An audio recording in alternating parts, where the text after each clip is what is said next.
Okay sir, Chandan Shetty ಮತ್ತು ನಿವೇದಿತಾ ಗೌಡ ಅವರು divorce ಮಾಡಿದ್ದಾರೆ. ಇದ್ರ ಬಗ್ಗೆ ನಿಮ್ಮ ಒಪಿನಿಯನ್ ಏನು? ಅವ್ರು ಕೊಟ್ಟಂಥ ಕಾರಣ ಸರಿ ಇದೆ ಅನಿಸುತ್ತೆ, ಏನು ಅನ್ಸುತ್ತೆ? ಕೊಟ್ಟಂಥ ಕಾರಣ ತಪ್ಪೇ. ಯಾಕೆಂತಂದರೆ ಅವ್ರವ್ರಿಗೆ ಏನಂತಾರೆ, ಮಗು ಬೇಕು ಬೇಡ ಅನ್ನೋದು ಇಬ್ಬರಲ್ಲೂ ಇರಬೇಕು. ಈಗ ಜನ್ರೇಷನ್ ಹೇಗಿದೆ, 4 ವರ್ಷ ಆಗಿದೆ ಮದುವೆ ಆಗಿ. ಅದು ಯಾವ ರೇಂಜಲ್ಲಿ ಮದುವೆ ಆಗಿದ್ದಾರೆ ಅಂದರೆ ದಸರಾದಲ್ಲಿ ಹೋಗ್ಬಿಟ್ಟು ಪ್ರಪೋಸ್ ಮಾಡಿರೋದು. ಯಾಕೆಂದರೆ ವರ್ಲ್ಡ್ ವೈಡ್ ಎಲ್ಲರೂ ನೋಡಿರ್ತಾರೆ ಇದನ್ನು. ಇವಾಗ ಮಗು ಆಗಿಲ್ಲ ಅಂತಂದರೆ ಬೇರೆ ಥರ ಇಂಟೆನ್ಷನ್ ಸ್ಟಾರ್ಟ್ ಆಗುತ್ತೆ. ಸೊ ಅವ್ರು ಕೇಳಿರೋದು ಕರೆಕ್ಟಾಗೇ ಇದೆ. ಈ ಹಬ್ಬ ಬ್ಯೂಟಿ ಕಾನ್ಸಿಯಸ್ ಇರೋದ್ರಿಂದ ಮೇ ಬಿ ಮಗು ಬೇಡ, ಇನ್ನೂ ಲೇಟಾಗಲೇನೋ ಲೆಕ್ಕಾಚಾರ. ಸೊ ಇದೆಲ್ಲ ಲೆಕ್ಕಾಚಾರ ಹಾಕಿದ್ರೆ ಚಂದನ್ ಶೆಟ್ಟಿ ಮಾಡಿರೋದೇ ಕರೆಕ್ಟು. ಡಿವೋರ್ಸ್ ತೊಗೊಂಡಿರೋದು ಒಂದು ಲೆಕ್ಕದಲ್ಲಿ ತಪ್ಪು ಹೌದು, ಸರಿನೂ ಹೌದು.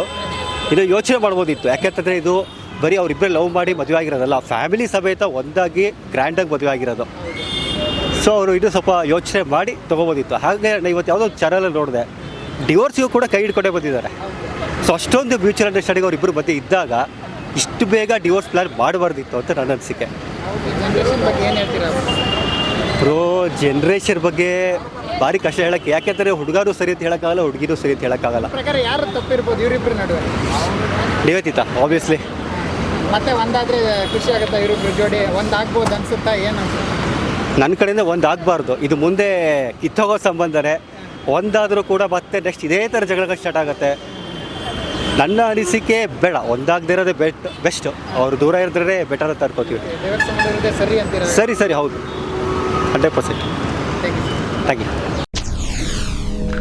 SS TV ಸಿನಿಮಾ ಜಗತ್ತಿನ ಕ್ಷಣ ಕ್ಷಣದ ಸುದ್ದಿಯೊಂದಿಗೆ.